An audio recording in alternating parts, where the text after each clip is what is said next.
Who was the first messenger of Allah, the first Rasul? Nuh alayhi salam. I want you to imagine if you lived at the time of Nuh alayhi salam, let's say 30 miles away from Nuh alayhi salam, hypothetically. And then you had no idea what was going on with Nuh alayhi salam or around Nuh alayhi salam. You came into the city and you saw a bunch of people surrounding this man, Nuh alayhi salam. And he's trying to talk to them and they're spitting at him and kicking him. يَسْتَغْشَوْ ثِيَابَهُمْ, doing this to their clothes, pushing him and treating him in the worst of ways. And one of those people, perhaps that's treating Nuh alayhi salam that way, who you don't yet know, you don't know who Nuh alayhi salam is. One of those people that's treating Nuh alayhi salam happens to be a relative or someone that's a friend or someone that's familiar to you.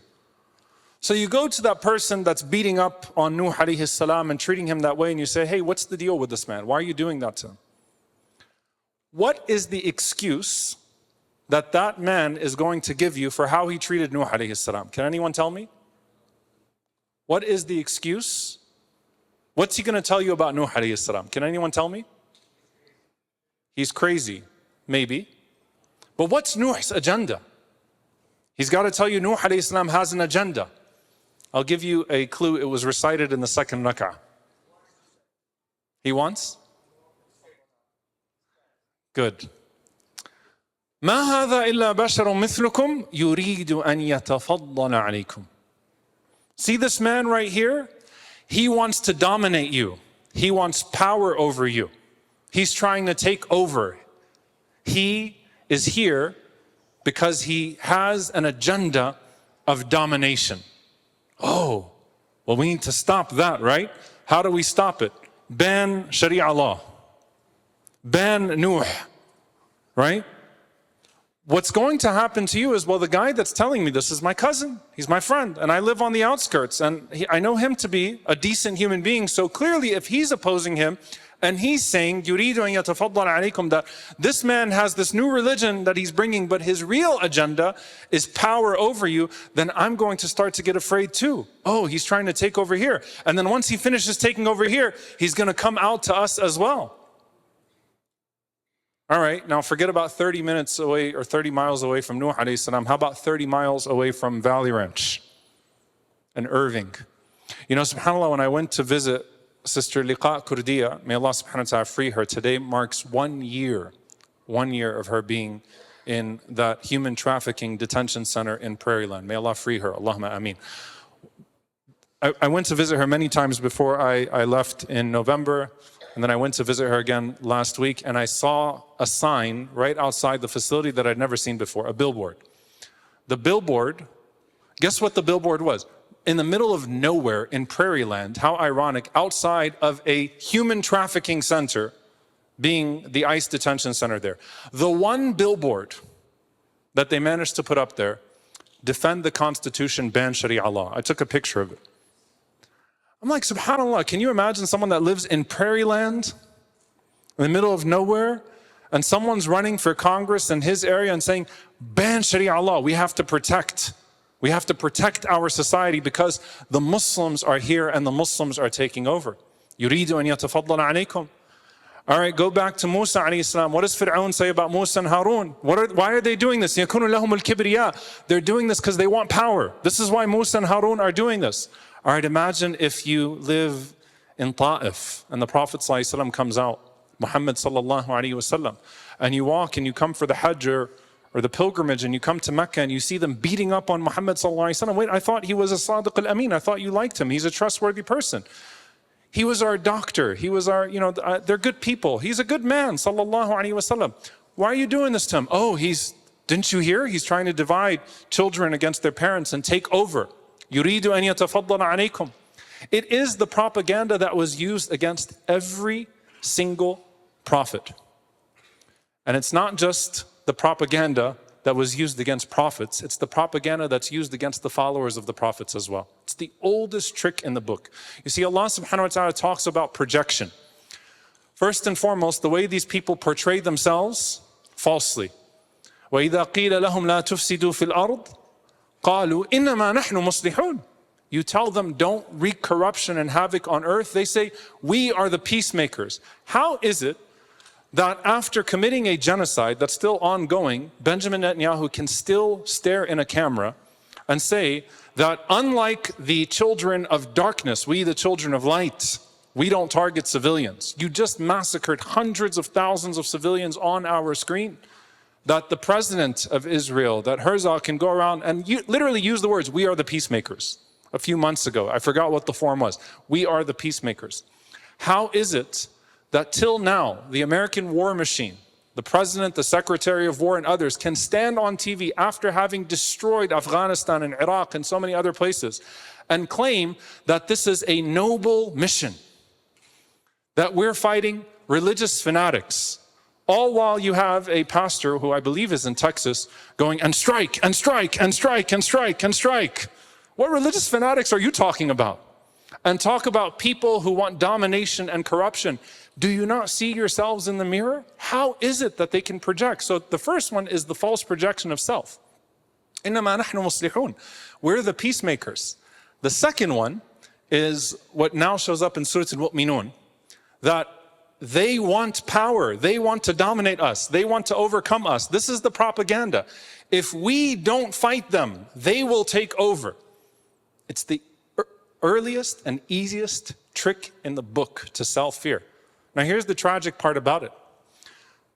Do you think that some of those people that drowned in the time of Nuh alayhi salam, some of them actually thought they were fighting someone who was power hungry and opposing someone because he was power hungry?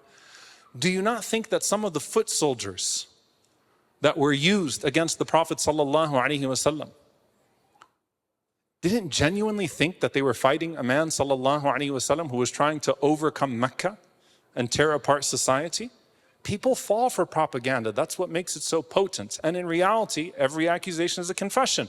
The people that wanted to hold on to power and that would dominate at any cost and were seeking resources projected their own evil intentions upon those that they were fighting, upon those that they were opposing. And so what do we do with this, and how do we actually take a step back, and what is something valuable that we can take from this? Allah Azza wa Jal is telling us that every single one of these propaganda artists used the same tools. They sold them three things, and I want you to pay attention. The first one, they sold them false ideals. We're fighting for your freedom. There are people that went to Afghanistan and Iraq that were just filthy racists. There are filthy racists that are there in Iran right now. There are filthy racists that went in these missions and tore up parts of the Muslim world and took pleasure in the pain of our brothers and sisters. There's no doubt. We saw the videos. But let me ask you a genuine question. Don't you think that some people actually went to Afghanistan and Iraq thinking they were defending our freedom? They were fighting for our freedom? I've met people like that. Some of them are Muslims today, former US soldiers and Marines that said, I went there thinking I was fighting for freedom, not realizing I was actually part of an enslavement mission, part of a subjugation mission. Now I know the truth. So there are some people, that's a mindset, that think they're fighting for an ideal, for a value, false ideals. What were they selling them in Mecca? What were they selling in the time of Nuh alayhi salam? What are the ideals that they were trying to hold up? What did they tell Umar ibn al-Khattab radiallahu ta'ala anhu about the Prophet sallallahu alaihi wasallam that initially made him oppose the Prophet sallallahu alaihi wasallam? He's trying to tear apart our families. No one's going to tear apart our families. I don't want to see our society torn up. I don't want to see our families torn up. What differentiated Umar radiallahu anhu from Amr ibn Hisham, Abu Jahl, the Prophet ﷺ said, Allahumma izz al-Islam bihabl umrayni ilayk, oh Allah, give victory to Islam with one of the two. Abu Jahl knew he was evil. He knew what his agenda was. He knew the Prophet ﷺ was on the truth, and he knew why he was opposing the truth with his position of falsehood. Umar radiallahu anhu genuinely thought the Prophet ﷺ was an evil force. And then when he finally sat down to examine, look what happened.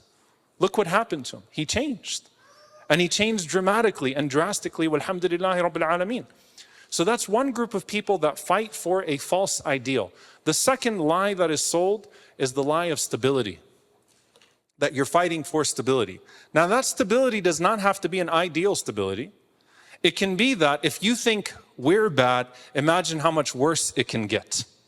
I was watching this racist I forget even where the states are or who this person was, but some of you might have seen the AI ad, someone running for Congress, and he put an AI ad together where like ISIS is taking over the streets and the Muslims are taking over the streets with black turbans and showing up in people's kitchen and stuff like that.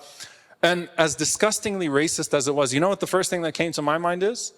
It's like, you do realize that it probably will not be someone showing up with a black turban and a gun and a sword, but do you not see the mass shootings in society?